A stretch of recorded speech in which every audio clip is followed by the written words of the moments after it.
He ordered guard Urbano Rubiaco to open the cell doors in the AC.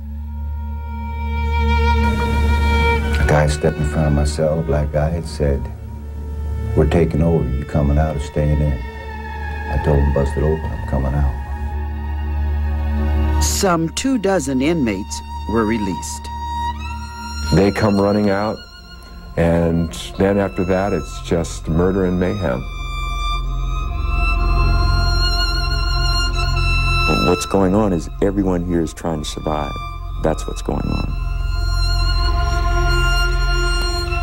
George had said at some point, even before this, the point now is to construct a situation where someone else joins in the dying.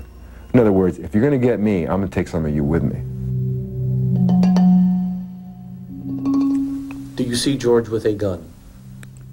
At some point, yeah. After I was out of my cell for a while, yes.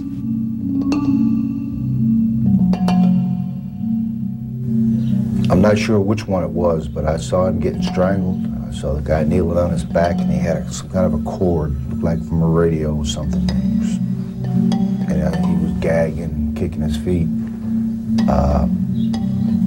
And the guy said, "This ain't getting it." And he went off to get a razor blade or something. He come back, that's when he started going off in his throat and strangling him. Another guy was with him. And the kicking of his feet was bothering me, you know, it was like little quick kicks. And so I walked around the other side. You know, I didn't want to watch it. What happened was that the guards were hogtied with electrical cord from the radio systems in the cells, and then their throats were slashed with homemade blades made by putting razor blades on the end of toothbrush handles. According to Johnny Spain, he remained in the area of the kitchen and foyer, not realizing that the inmate takeover had spiraled out of control. Do you know who killed the guards? No. Do you know who assaulted the guards? No. Alan Mancino, however, saw more than he could ever have imagined. The guards were groaning and grunting. They were urinating on themselves. And, you know, it was a mess, man. You know, it ain't like you see on TV. You know, it's not neat and nice. It's down and dirty.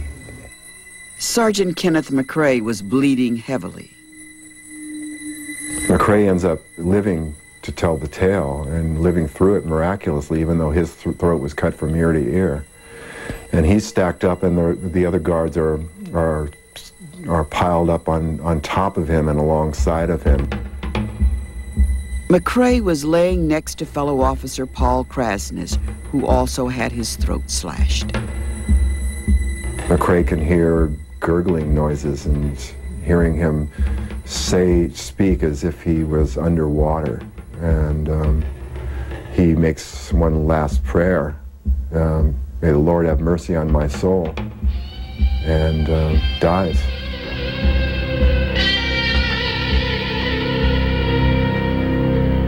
Moments before guard Frank DeLeon was shot in the head, George Jackson was overheard saying, "It's time we found out if this piece really works."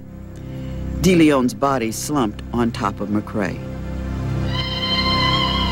As Alan Mancino searched for a safe place, inmate Ronald Kane questioned what to do. I said, "Man," I said, "you better get you something to work with." I said, "because we're next." You know, and I was talking to him. I was scared, but I knew what was going to happen. They tied him up and they cut his throat.